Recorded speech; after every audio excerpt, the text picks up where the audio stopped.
Hello, dears. I welcome all of you to the amazing platform of Science with Jawad. Dears, as you all know that yesterday we had gone through from the introductory lecture of cell structure and function. Our today's heading of the topic would be history of cell. Okay, we would be talking about history of cell. I taught you people that what basically a cell is. So today we would be talking about history of cell. The first scientist who discovered the cell was Mr. Robert Hooke.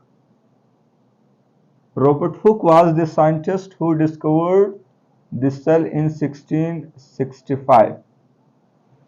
Mr. Robert Hooke was the scientist who discovered what? Who discovered the cell? He took the plant small part of cork and cut it down and then put it on slide and magnified it. So then he saw a structure like this.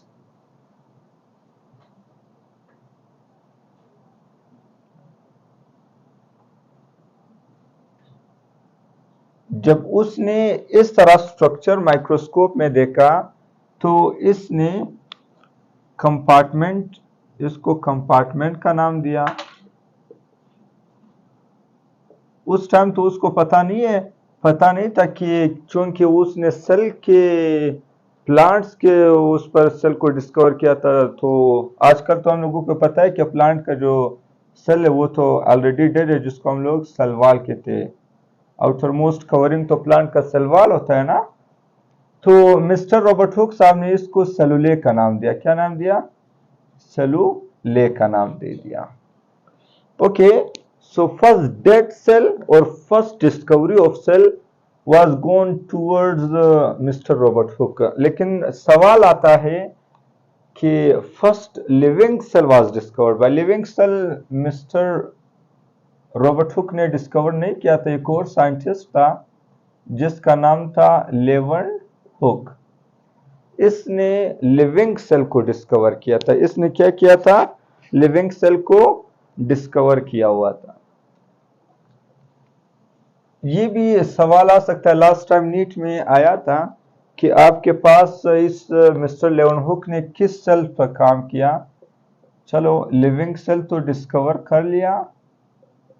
Living cell and work on किस पर काम किया? Sperm cell. आपको तो पता होगा कि sperm cell में फ्लैजेला होता है, तो फ्लैजेला की मूवमेंट उसने जब मैग्नीफाई कर दिया, मूवमेंट देख लिया उस चीज से, तो उसको पता चल गया कि यार कोई चीज मूवमेंट कर रहा है, इसी वजह से तो उसने उस सेल को लिविंग सेल कहा गया। सही है। स्पर्म सेल एंड रेन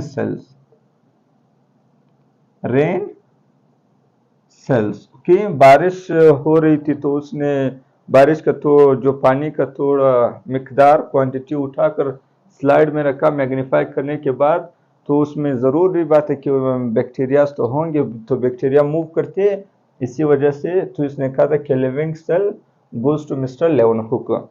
इसके बाद एक और साइंटिस्ट का नाम आता है जो कि आपके बलूचिस्तान बुक में भी है, फेडरल में भी, एनसीईआरटी में भी है। ओके, उसका नाम है Robert brown. Mister Robert brown. Discovery of nucleus goes towards mister Robert brown. Sir ने क्या किया था? रॉबर्ट ब्राउन ने न्यूक्लियस को डिस्कवर किया था। डिस्कवर्ड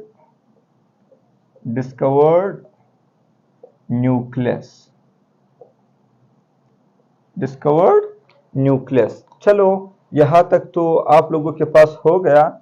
ये हिस्ट्री ऑफ सेल की छोटी ब्रीफ दे दिया। इसके बाद हम लोगों का नेक्स्ट टॉपिक है cell theory. Cell theory basically क्या होती है? सेल थ्योरी जो थे ना, वो आपके पास दो साइंटिस्ट थे, एक का नाम था शील्डन और दूसरे का नाम था श्वान। तो इन दोनों ने क्या किया था? सेल थ्योरी को प्रपोज किया हुआ था। Schleiden and Schwann were the scientists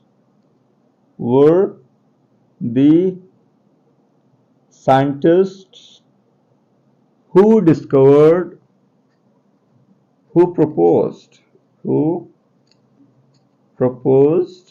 cell theory। इसमें एक जरूरी बात, शील्डन जो था ये आपके पास जर्मन से ताल्लुक रखने वाला था। इसने 1839 में प्लांट्स के बारे में एक बात कही थी कि जो आपके पास प्लांट्स जो सेलवाल है वो यूनिक फीचर है प्लांट का, ये बात की थी। लास्ट टाइम नीट में आया था कि Schleiden was which scientist, means from which country he belongs, so he belongs from Germany, okay, he was a German scientist and Mr. Schwann was a British scientist। he was studying about botany, he was a botanist and Mr. Schwann was zoologist। चलो cell theory में उन लोगों ने क्या क्या बातें की थी उन बातों के बारे में बात करते हैं। सबसे पहली बात उन लोगों ने ये की थी कि जो सलवाल है, सलवाल इज द यूनिक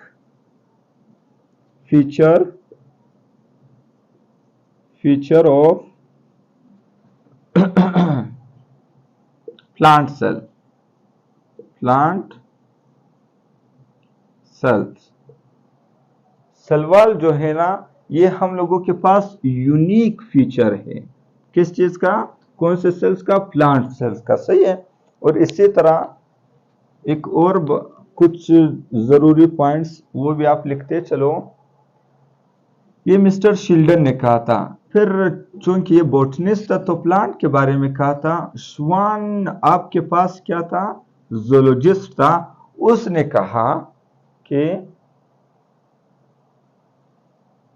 कहा कि आपके पास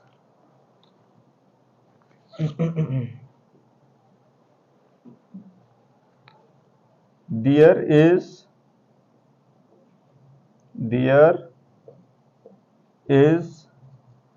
thin membrane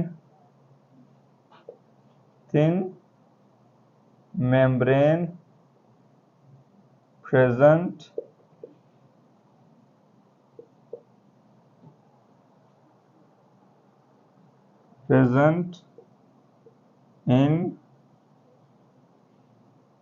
animal cells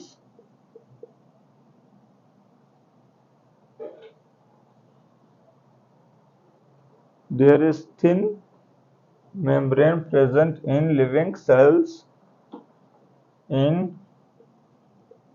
living cells called plasma membrane,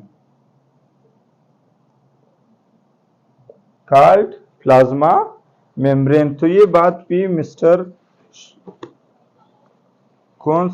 श्वान साहब हम लोगों को बता चुके थे।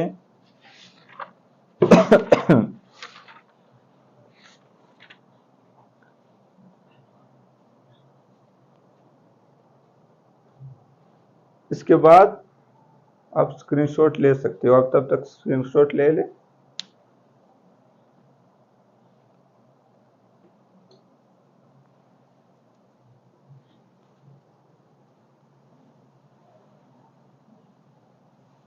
मिस्टर श्वान जो था ना वो तो आप लोगों के पास जोलॉजिस्ट था, लेकिन उसने प्लांट्स के बारे में एक बहुत खूबसूरत बात कही कि जो प्लांट्स है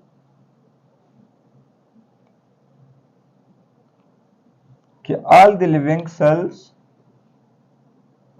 ये भी सेल थ्योरी का पॉइंट है, all the living cells are made up of All living things, sorry, all living things are made up of living things are made up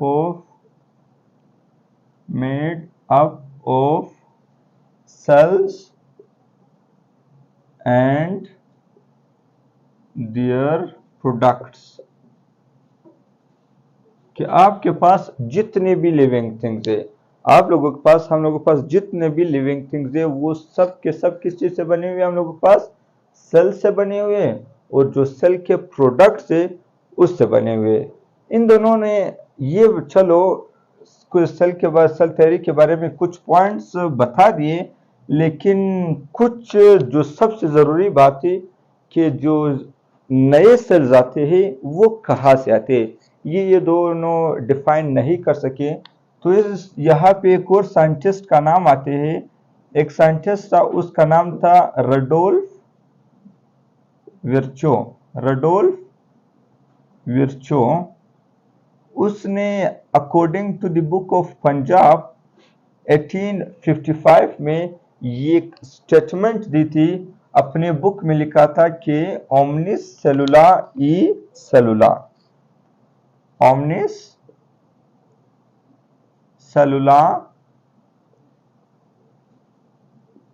ई सेलुला, ये स्टेटमेंट लैटिन में लिखी हुई थी। तो इस स्टेटमेंट का मतलब ये है कि ऑल न्यू सेल्स, जो जितने भी हम लोगों के पास नए सेल्स है, वो कहां से आते? Comes from pre existing cells, pre existing cells. जो नए सेल आते हैं वो पुराने सेल से मिलकर बनते हैं। जो आपके पास नए सेल्स है वो कौन से सेल से बनते हैं? प्री एग्जिस्टिंग सेल से। तो कुछ इस पर एमसीक्यूज कर लेते हैं, क्वेश्चंस कर लेते हैं। क्वेश्चन नंबर 1 आपसे आ सकता है कि cell theory was proposed by, so you people would be telling that Mr. Schwann and Mr. Sheldon were the scientists who discovered या who proposed the cell theory, लेकिन वो आपसे ये सवाल नहीं करेंगे। They won't be asking you people that by whom the cell theory was discovered या proposed. They would be asking you people that modified cell theory, आपके पास, चूंकि देखो मॉडिफिकेशन किसने की थी? रडोल्फ विर्चो ने की थी। क्या मॉडिफिकेशन की थी? जो मेन पॉइंट के सेल आते कहां से, ये मॉडिफिकेशन की थी। तो ये पॉइंट आ सकता है कि modified cell theory was given by, so you people would be answering that modified cell theory was given by mister Rudolf Virchow. I hope यहां तक आप लोगों को क्लियर हुआ होगा, कोई इशू तो नहीं आ रही होगी। चलो अभी नेक्स्ट टॉपिक की तरफ बढ़ते हैं। Yesterday hope I defined that on the basis of nucleus. Okay, यहाँ पे मैं आप लोगों को बता चुका हूँ, यानी चलो अभी बता देता हूँ। On the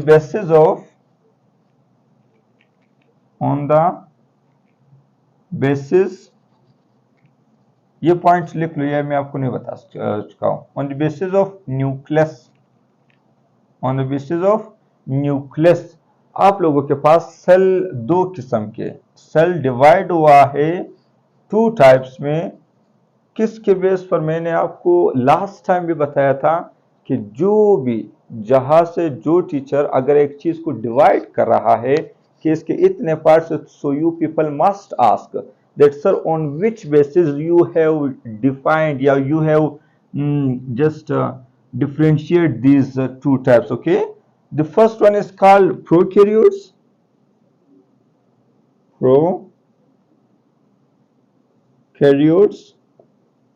and another one is called eukaryotes. Now see, prokaryotes, there are 2 words in this. One is called pro and another one is called karyotes. So pro, इस जुमले में, इस वर्ड में प्रो का मतलब ये है, प्रो का मतलब ये है कि which is not true, not true या सूडो या not well defined, not well defined, या इसका मतलब है बिफोर, या इसका मतलब है प्रिमिटिव, प्रिमिटिव। ये सारे लफ्ज, ये सारे मीनिंग आ सकते हैं प्रो के। Okay, any confusion till to here? अच्छा, प्रो तो आ गया, यानी सुडो जूठा, और कैरियन दूसरा लफ्ज है। कैरियन का मतलब है न्यूक्लियस, यानी प्रोकैरियोट्स ऐसे ऑर्गेनिजम्स है जिसमें न न्यूक्लियस होगा न मेम्ब्रेन बॉन्ड ऑर्गेनेल्स होंगे। So if you have been asked by any teacher, so you people must be answering that those organisms which didn't contain nucleus and membrane bond organelles, such organisms are called prokaryotic organism. Okay, now eukaryote, another word is eukaryote. There are also two words in this, one is called eu and karyote is karyotes. Now see, eu means true, yeah, well defined, well defined, true या well defined. True का मतलब है जो मौजूद हो, present हो के, and karyotes का मतलब है न्यूक्लियस, कैरियन लफ्ज से निकला हुआ है न्यूक्लियस। तो ऐसे ऑर्गेनिजम्स जिनमें आप लोगों के पास न्यूक्लियस प्रेजेंट होता है और उसके साथ साथ मेम्ब्रेन बॉन्ड ऑर्गेनेल्स प्रेजेंट होती है, ऐसे ऑर्गेनिजम्स को हम लोग क्या कहते हैं? ऐसे ऑर्गेनिजम्स को फिर यूकैरियोटिक ऑर्गेनिज्म कहते हैं, और फिर इनको कौन से ग्रुप में रखा? यूकैरियोट्स में रखा गया। Okay, any confusion till to here? I hope we all of you have gone through from it. Yes, now what are the common things found both in prokaryotes and eukaryotes? ये सवाल आ सकता है कि कुछ common things आप बताते चलो कि जो प्रोकैरियोट्स में भी और पाए जाते हैं, यूकैरियोट्स में भी पाए जाते हैं। ये हेडिंग लगा दे, common things. I request all of you to make notes with me. जो नोट्स मैं बनाता हूँ, मैं आप लोगों को यहाँ पे लिखवाता हूँ, आप प्लीज उसको नोट किया करें, ताकि वो कहते हैं ना, बेस्ट नोट्स वही होते हैं जो आप अपने हैंड से, अपने हाथ से खुद बनाओ। Okay, now common things found both in prokaryotes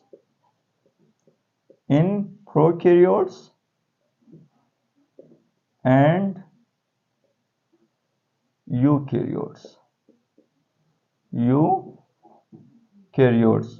सबसे पहला थिंग, मैं तीन चीजें बताऊंगा, तीन चीजें आप लोगों के पास जो कि प्रोकैरियोट्स में भी है, यूकैरियोट्स में भी। So you must remember. Okay, the first one is called cytoplasm.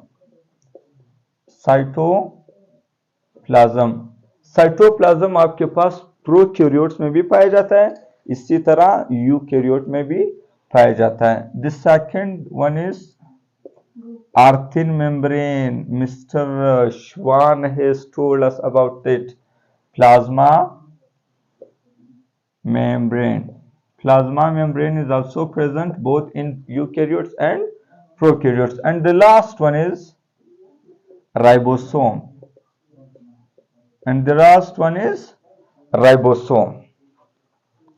I hope यहाँ तक आप लोगों को बिल्कुल क्लियर होगा, कोई इशू नहीं होगी। आप लोगों को मैं आज हिस्ट्री ऑफ सेल बता चुका हूँ, सेल थ्योरी पढ़ा चुका हूँ on the basis of cell. आप लोगों के पास on the basis of nucleus cell कितने टाइप्स में डिवाइड हुआ ये पढ़ा चुका हूँ, और लास्ट में common things found both in prokaryotes and eukaryotes ये भी बता चुका हूँ। Our next lecture, inshallah, it would be about what is about cell size, cell shape, and some related factors